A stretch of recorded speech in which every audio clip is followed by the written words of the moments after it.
We're just putting into the chat, friends, like how emotions come up in us when we hear that phrase white privilege. Okay,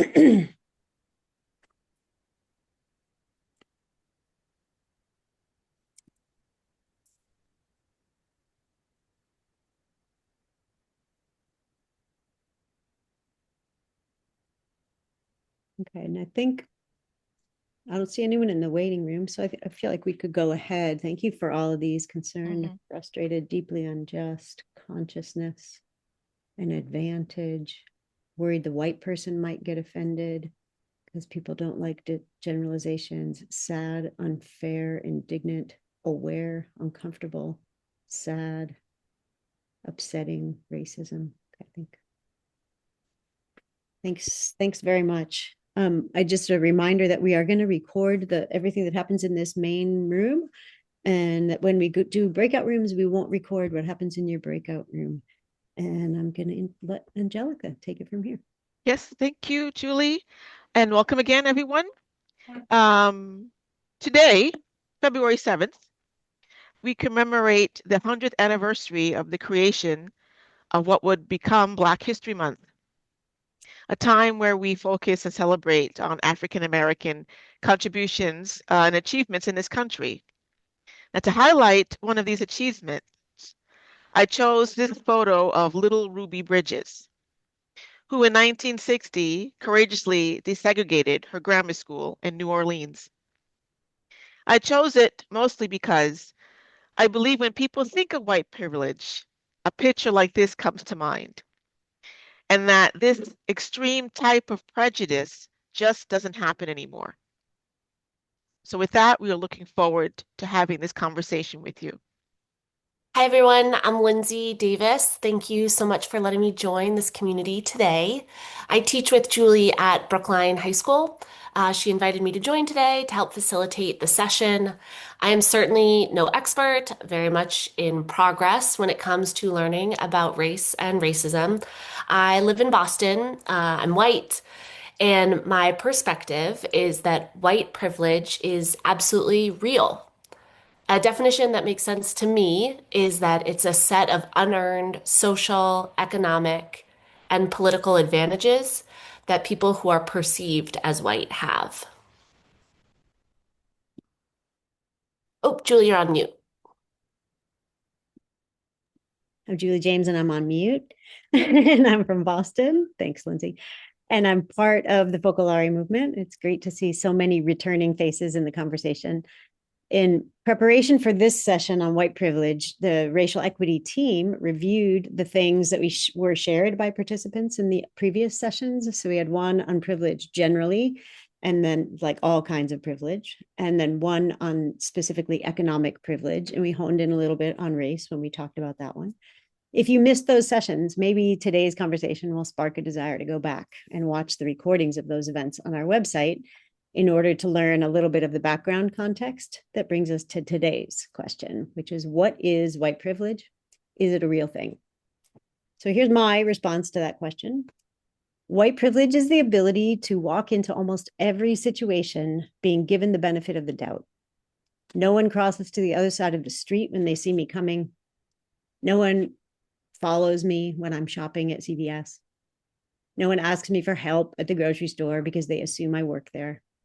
And for most of my life, I have never even considered how much ease of mobility and freedom from the judgment of others I took for granted. And just to kind of add to that, I can't tell you how many times that I have been mistaken for the help in certain situations. Nothing is wrong with being in that sort of service, but when it's the norm for you, when people see you and that's as far as they can take you, then there's an issue.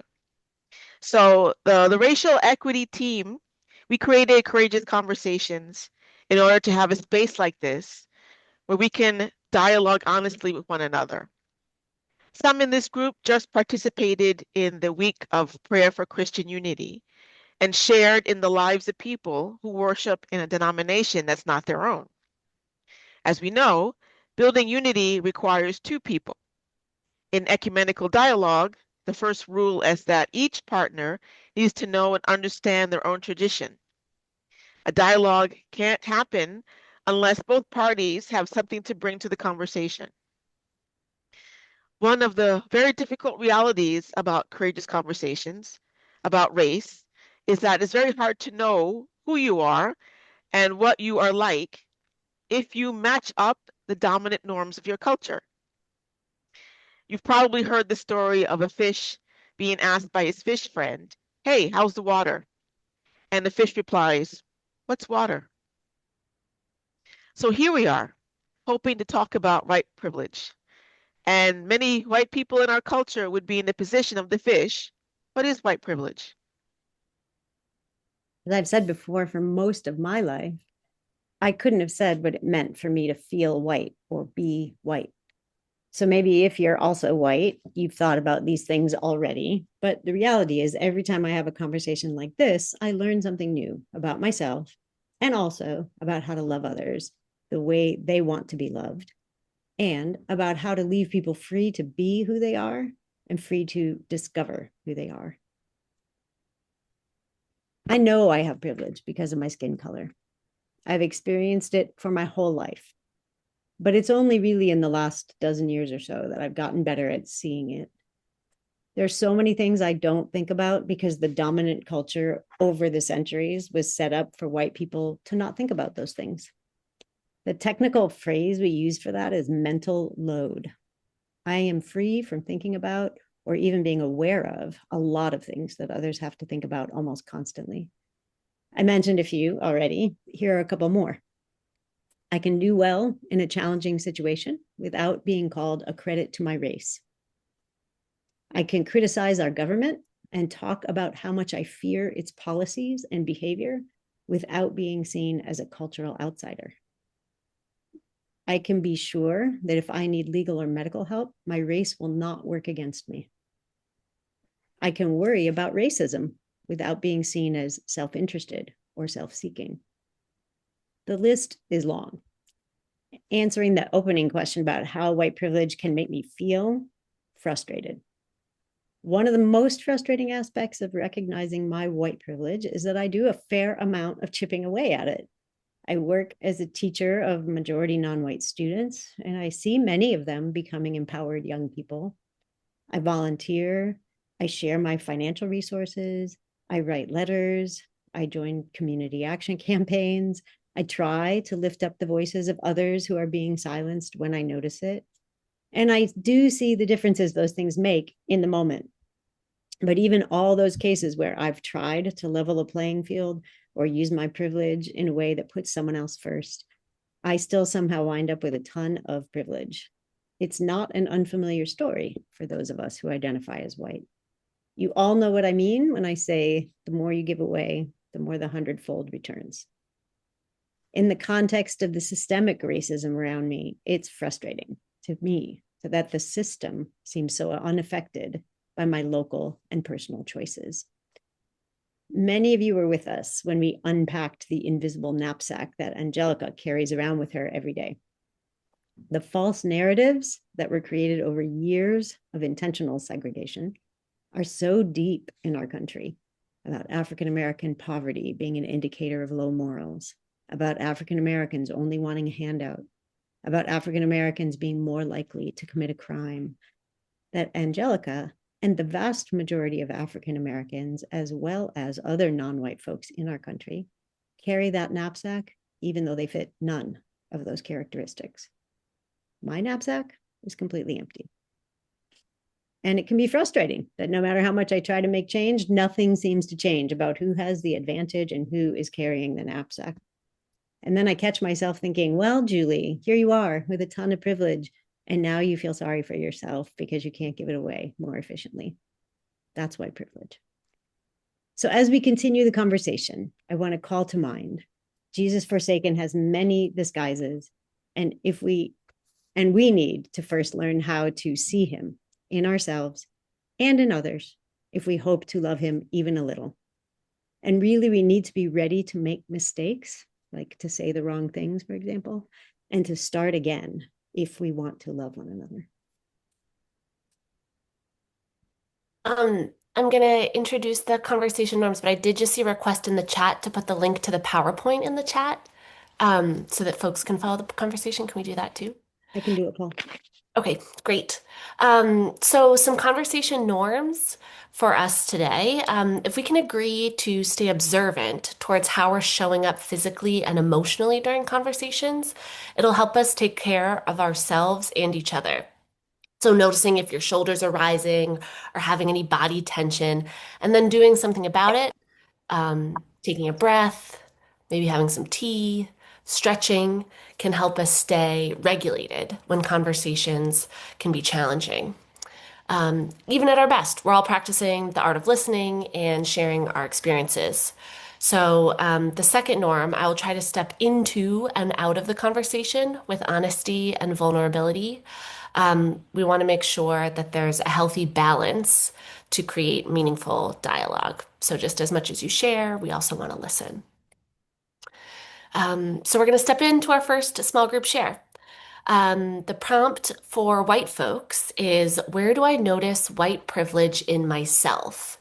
And for folks of color, also known as the global majority, the prompt is, where do I notice it in others? So I'll model what that might sound like. Um, I think about, where do I notice white privilege in myself? I think about my own safety. So while driving a car, I don't worry that if I get pulled over, I might be in physical danger. And I've never worried about that for the rest of my white family members either. Um, in terms of positive assumptions, for homeowning, when I applied to get a mortgage to own a home with the name Lindsay Davis, I knew that my name and race wouldn't get in the way of my ability to get that mortgage and own a home. I also think about representation. So, in the hiring process of getting my job as a teacher, I knew that when I went to interviews, most people that I would be talking with would be people who looked like me. So, those are some examples of what it might sound like. We're going to break up into randomly assigned groups now for folks to share for the next 20 minutes. The link should now be in the chat so that you have access. We're on slide 5. And there are examples on the slide as well. You might want to just take a picture right now. Let's just pause for a couple seconds in the event that there's a lot going on your screen. If you just want to take a picture of the prompt that's on the screen now with your phone, that might help. And a reminder, we're not going to record the breakout rooms. But for the next 20 minutes, you're going to share in small groups about the prompts on the screen. Where do I notice white privilege in myself? That's for white folks. And for the global majority, where do I notice it in others? And a reminder to both step in and out of the conversation.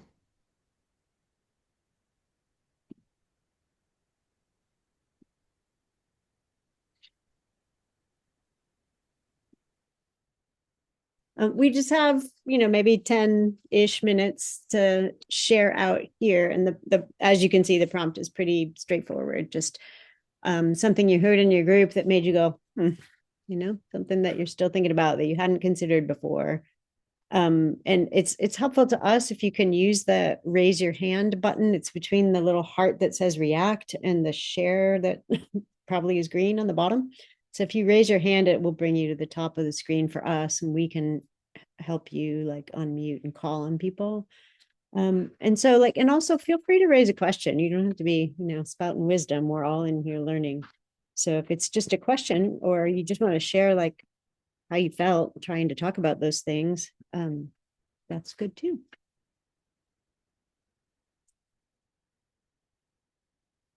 I can't see anybody's hands up, so if somebody else sees it, please feel free.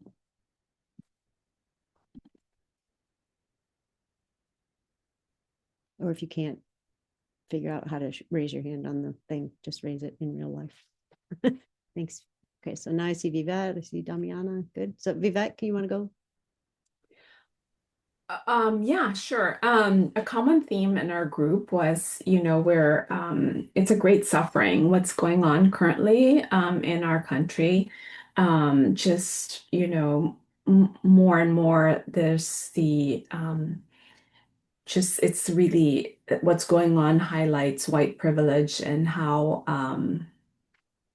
just prioritizing the whites, right? And so the common theme in our group was, what can we do? It is so painful. This is such a big Jesus forsaken. And what can we do, right? To help like kind of change the course of this, where we're going, the trajectory of our country. Thanks. Liz? Yes, I would piggyback on that comment by Yvette that we talked about how the this extremely aggressive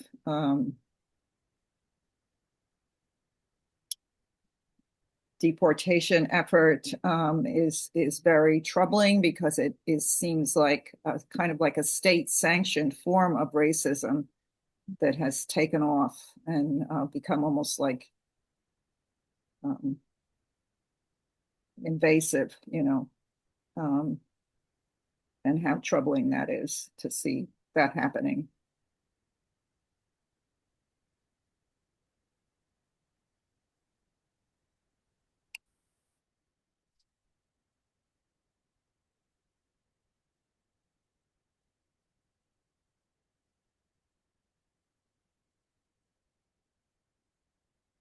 Thanks, Tamiana. Yeah, I mean, it's saying more. Vivette and I were in the same group, so she said what I was originally thinking of saying much better than I. I guess it's to following what Liz just said about deportations and stuff. It's not just that is huge, but it's the really kind of negating that there is racial inequality, that it's still happening.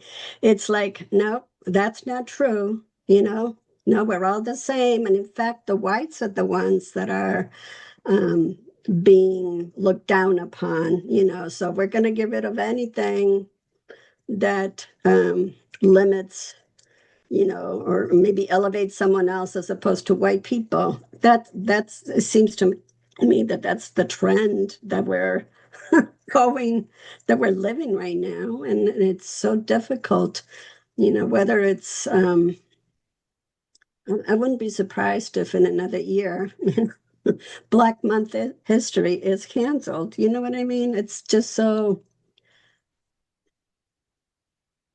it's really hard to deal with and live through. And what can I do? What can we do? This comes up for me. Thanks.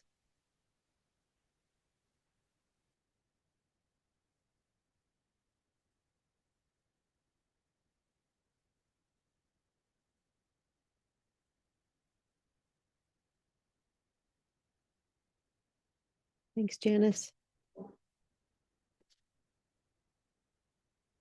Thanks. Hopefully I've come off mute. Yeah, not minimizing at all exactly what everybody's already said about the immigration issue and what's happening to our neighbors. I just wonder too, and not to put anyone on the spot either, but I also wonder, in order to appreciate and embrace the suffering more together in an authentic way, so I know what it feels like being white and privileged and unaware to a great extent of how lucky I am. I learn a lot by the authentic sharing of our African American friends and people of other descents, Latinos, et cetera.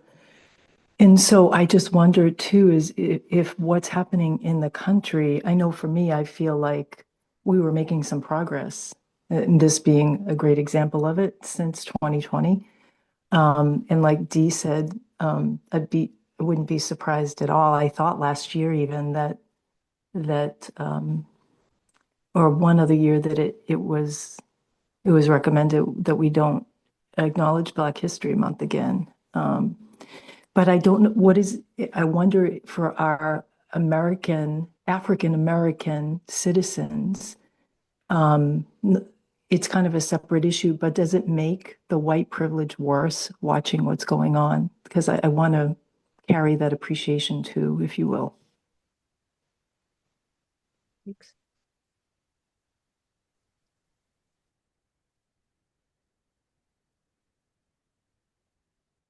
Thanks, Hans. You're muted, Hans. Yep. Yeah, I shared in my group that I had really the gift to be with courageous conversation over all these years, and that changed my awareness about privilege totally. And it was like a journey throughout all these years to be more and more every day more aware of my white privilege and to work to live for racial equity.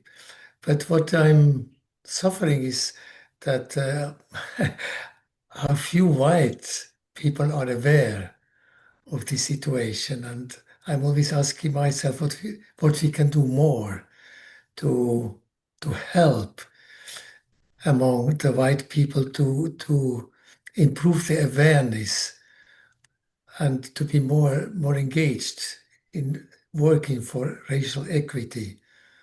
That I shared in my group. Thanks. Important question. So I see 3 more hands and probably we'll have to stop after 3. Oh, yeah, Marie and then Angelica and then Peggy. Okay.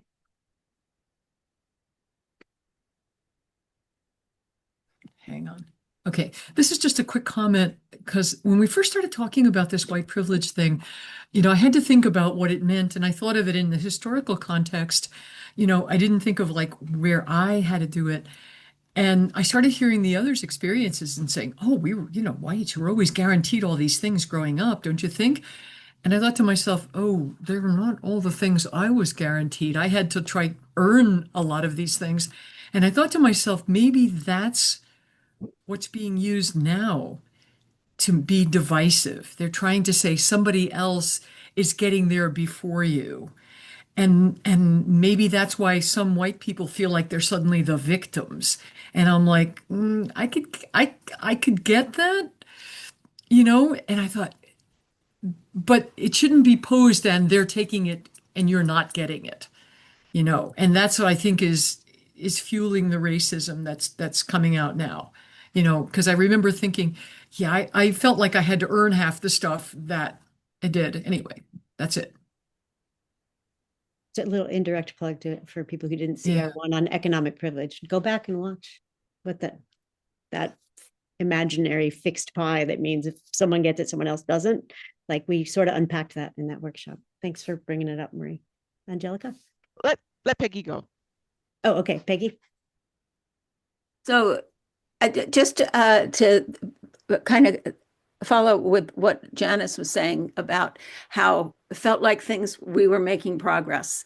And I would say that I felt in my lifetime, from, my high school years and on, we're, I wouldn't say post-racial, but, we've made progress, and now, I mean, you can't say that anymore, obviously, but it makes me realize that I was wrong in terms of, the racism that is here now didn't go away when we weren't seeing it.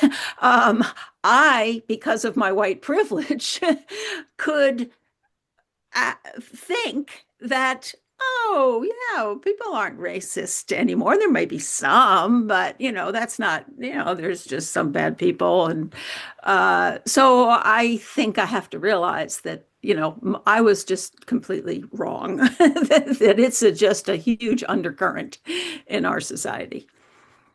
Thank you. And I'm really glad I let Peggy go because exactly what I was going to say. So thank you, Peggy. You said it better than I could have said it. That it was always here. That just now it's been given permission now to be, the norm. Now it's the norm to bring all these racial issues to the light. But it's always, and if you ask any African American, they'll tell you it never went away. We made strides, yes, and that's one of the reasons why I chose that picture of Ruby Bridges in the beginning, to show you that when people think of racism, that's the image that they have, and that we've gone, Black and white kids can go to school together. There's no separate fountains, no separate eating establishments, blah blah blah. Yes, we moved from absolute crazy racism to like the normalization of racism. So we'll move ahead with the program. But thank you, Peggy. We're handing it over to Lindsay. Yeah, thank you to everyone for sharing. I think Marie and Peggy, sharing out loud what you've been thinking and your perspective change and process is super helpful. That being in community and being vulnerable is an action.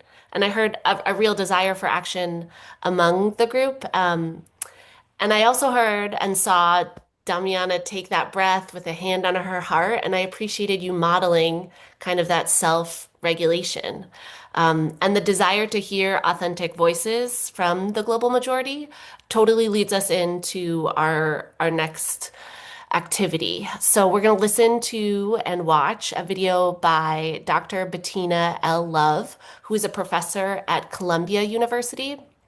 And in the video, she tells the story of Bree Newsome and James Tyson and their act of civil disobedience by taking the Confederate flag from the flagpole at the State House in Charlotte, South Carolina. It's a 4-minute video, and we'll debrief it afterwards. Where do we start? Start with Black women. Yes, yes. That's where you start. Yeah. And as we start with Black women, we know that no movement is done alone. And so again, thank you for giving us language. The next question is for both of you. You talk about, you make the move from allyship to co-conspiratorship.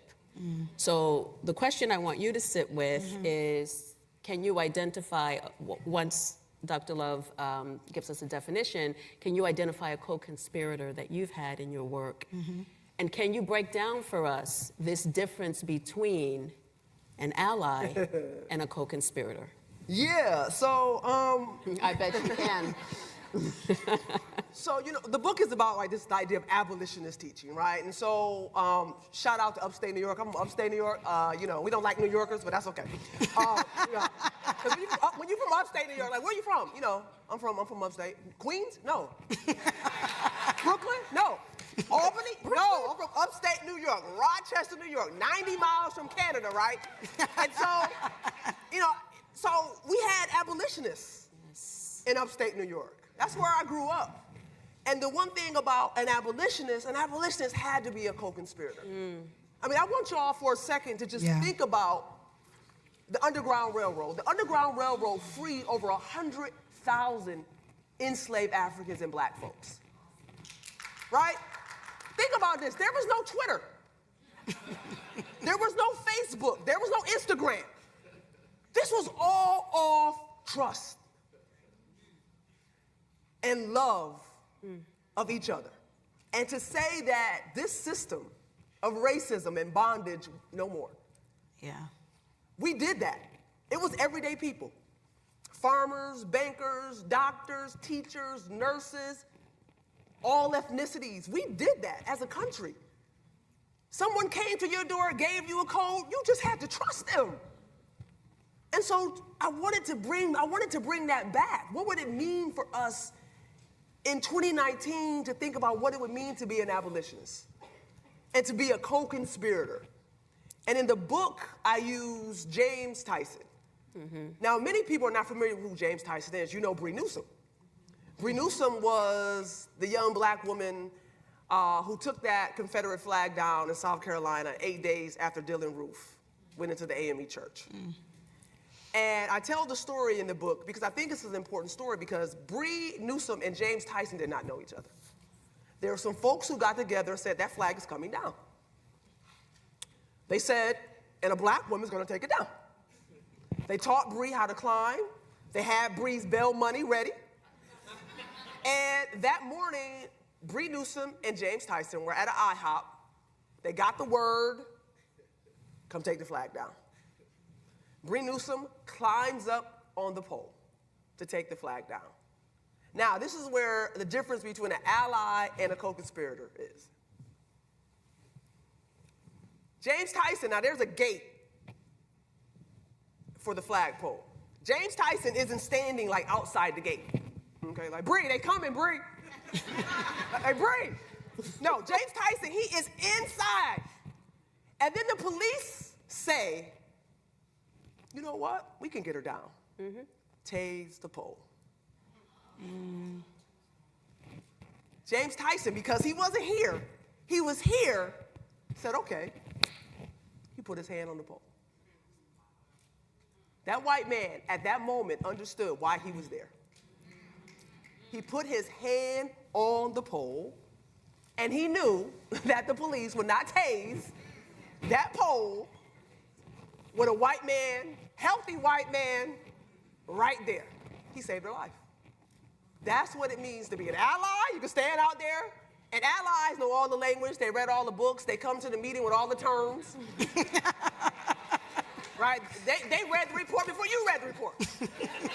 Right? I always say allies make black folks feel bad. Like, did you read the new Ta-Nehisi Coates book? Like, yeah, I didn't read the new Ta-Nehisi Coates book. Like, you know, I've been busy being black. Right? So I didn't read the new Ta-Nehisi Coates book, but I know it's fire. Right? So they come and they know everything and they good. And then after the meeting, you're like, well, what we gonna do? They go, you're like, hey, they left already? Where'd they go? I'm gonna call it Uber. I'm gonna call it Uber, right? So that's the difference between being an ally and a co-conspirator. You know, and this is that back to that abolitionist, is to put something on the line for somebody. Yeah. Take a risk to see how to use your whiteness. And I tell folks all the time, whiteness is like a bank. And it just, your ATM card just replenishes itself. So spend it. As the kids say, cash out. Right? Cash out. It's gonna come right back.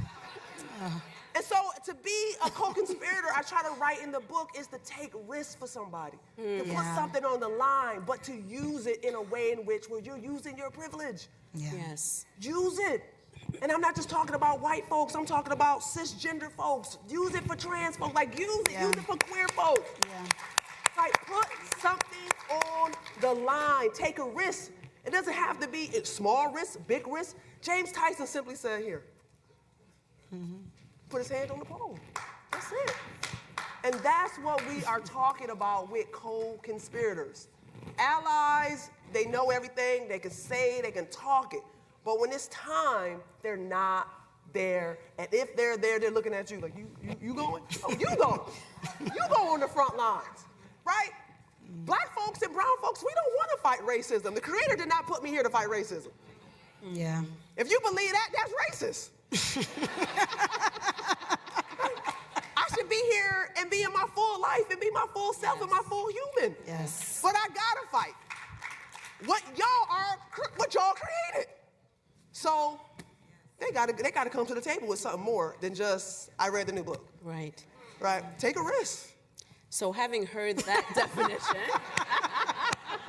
you didn't know I was setting you up for this, did you? But you read the book, so you knew. Yes. And just say, you know, like as a person who hopes to be an ally, who likes to show up for my friends, I have to take a little bit of a breath after I hear that. I've seen this clip, 15 times now probably, and remind myself it is good to be an ally. It's good to read all the books, to know all the terms. She is not saying it's not good to be an ally, but that there's a difference between being an ally and being a co-conspirator. And it's good for me to think through that too. So on the slide, you can see I've put it into a little bit like our Focolare language, some takeaways that we can make ourselves one. I can be an ally by learning about racial injustice and the systems that perpetuate it. Also, I'll add, it's not there, but by trying to understand my white privilege is a way to be an ally, to try to dig deeper and really ask myself those questions that are hard questions. To be the first to love, right? To share the other person's joy or hurt in a real way. There are many ways to be a co-conspirator. It's hard work to find out how the other person hopes that I will love them, to Janice's point. because it requires someone to tell you, right? And true accompaniment often includes sharing in the pain of others. And so it's a big step. And then I just reiterate what I said earlier, that the 100-fold is real. I love her ATM reference. Like, if I spend my white privilege, it just comes right back. I don't run out of it. So we're going to debrief the video in small groups, considering what it might look like for us to cash out if we're white, as she said, and individually put our hand on a poll to be co-conspirators. What would that look like for us? You might start the conversation by naming how the video made you feel as an entry point. And again, be mindful to step in to the conversation as much as you're stepping out and listening. So this breakout room will be 15 minutes. The groups, again, are random and probably won't be with the same people. Again, let's just pause before we break. If you want to take a picture of the prompts on the screen, knowing that you have them. We are now on slide 10. 10. And we're going to have, another big share out of what came out of your breakout room. So anybody wants to share with us, you could use the hand raise or just raise your hand. And we can spotlight you and we can share with another what came out of our breakout room.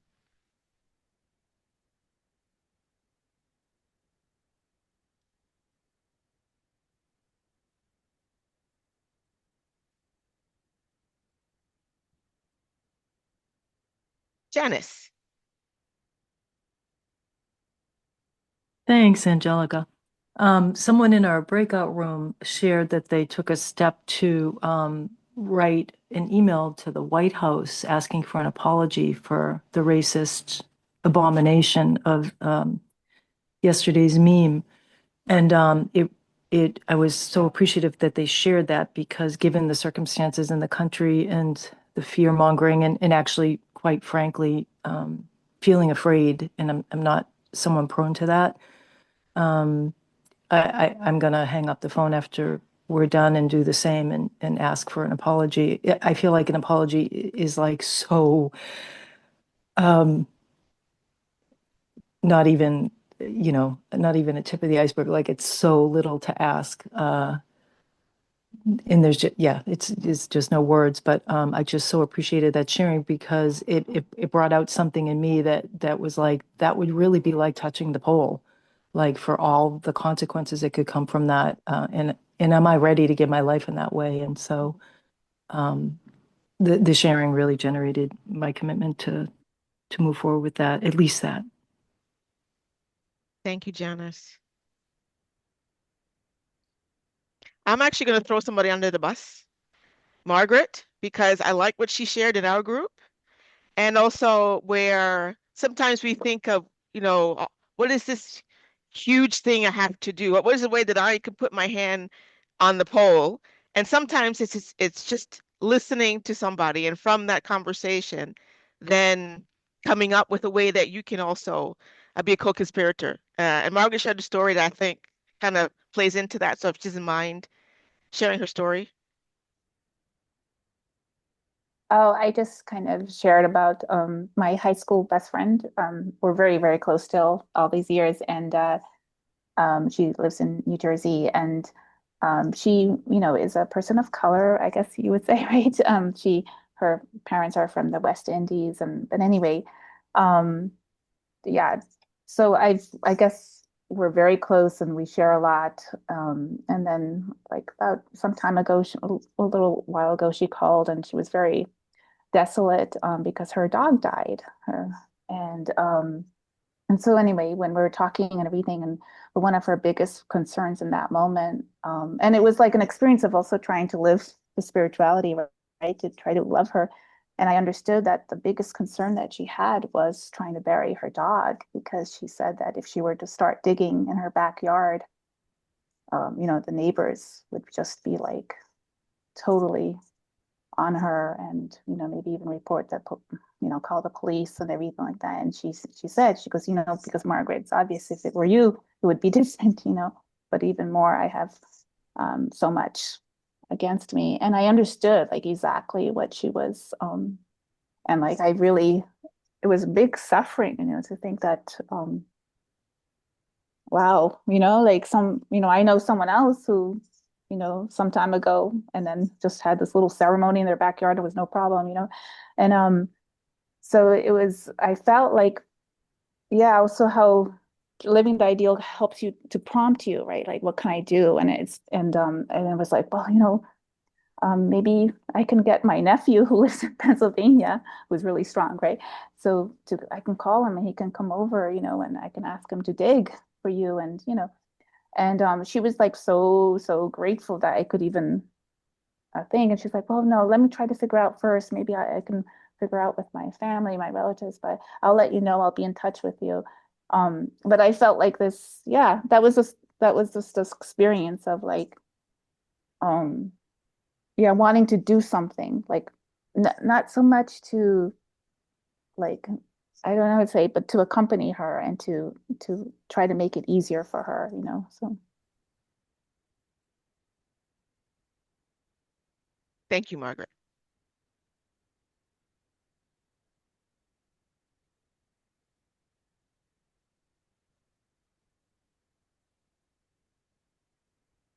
Yvette.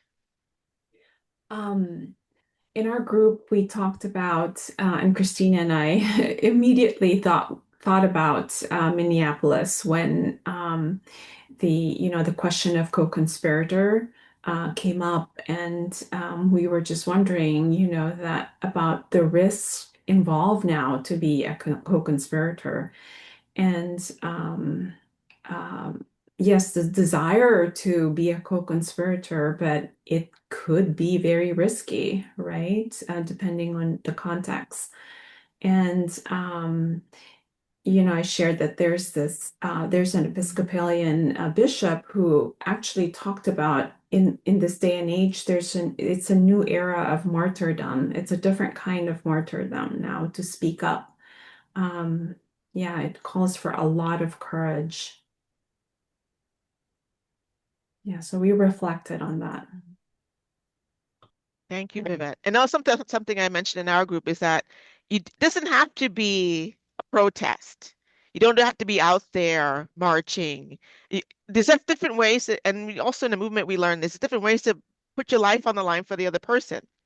So it's also figuring out at that moment, well, what can I do to help? What can I do to aid in this situation? And we're just talking about situations where race is a factor, race is an issue. You don't have to go out there. I mean, we're asked that we put our lives in the line, but it doesn't have to be in a protest march.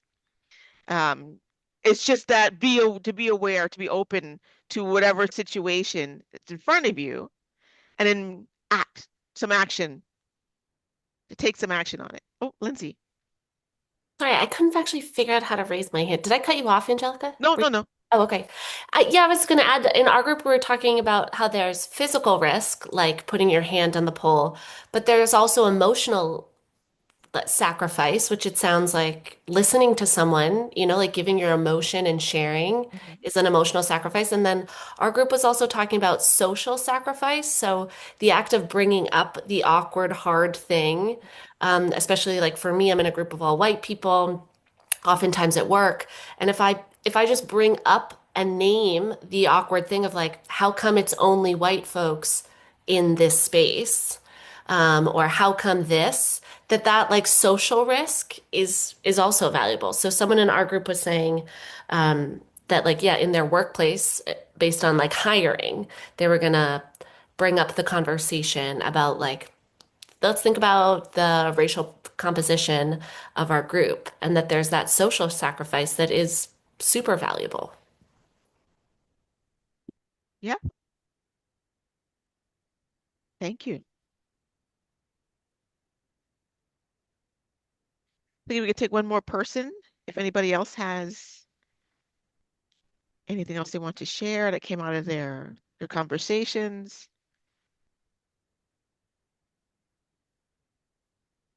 Julie. I do, but I don't want to jump in front of anyone who has not yet shared.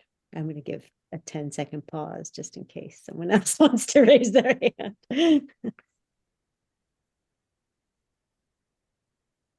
Okay, that felt like 7 seconds, but there we go. Okay. In our group, we talked about that, the risk part. Also, I'm sort of mindful of it right now because I'm about to take 8 kids of color out of the country, all of whom I figured out yesterday have parents who were born in another country.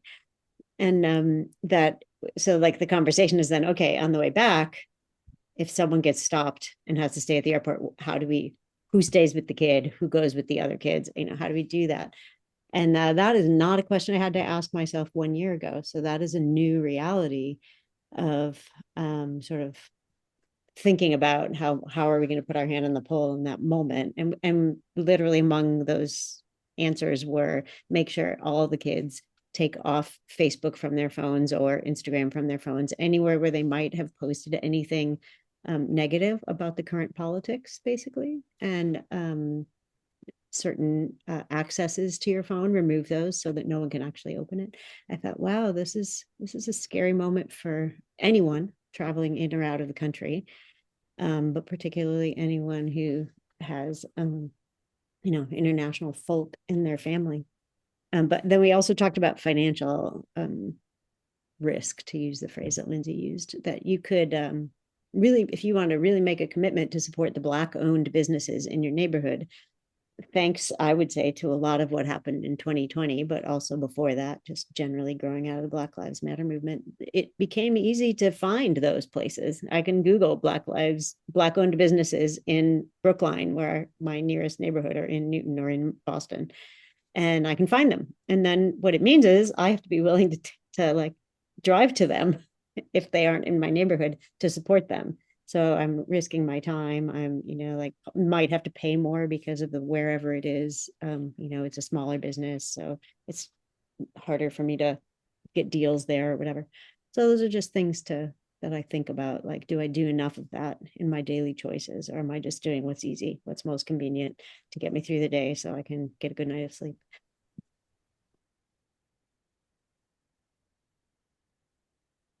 Okay. Hello, if you can hear me, this isn't exactly of a similar nature, but I'm in a religious congregation of whom everybody is from another country, except the priests and brothers and seminarians, except maybe 4 of us in the whole country who are here are from this country. Anyway, I think there's a lot of lack of understanding of our culture and its views that are, people come into this country and you almost have to somehow gain some connectedness. And I know recently Time Magazine put out, of the 250 years of like history in this country background. And I thought it would be very useful. And I bought the magazine and I put it on a table. And there's really no interest in, and yet you think, well, people have come into this country that serve the people in this country. And yet, how do I create some incentive or interest?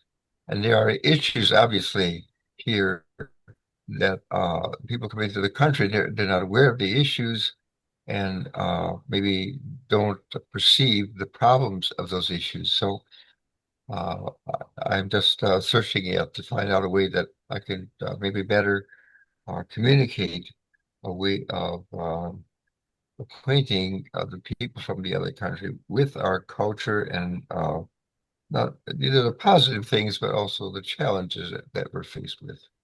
Thank you. Thank you, Father.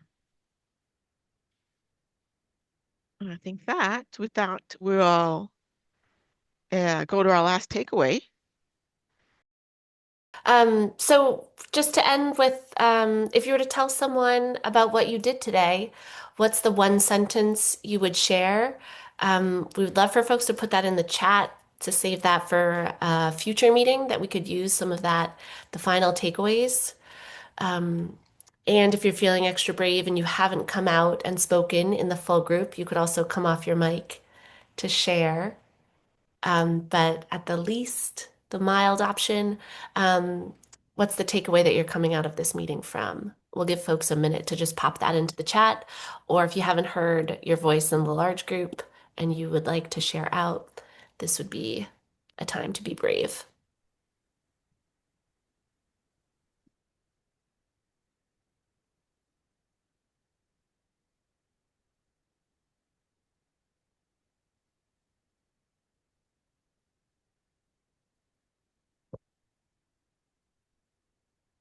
All right, I'm just going to go ahead and just thank everybody for joining us during this very important conversation on this very momentous day, which is the 100th anniversary of Black History Month.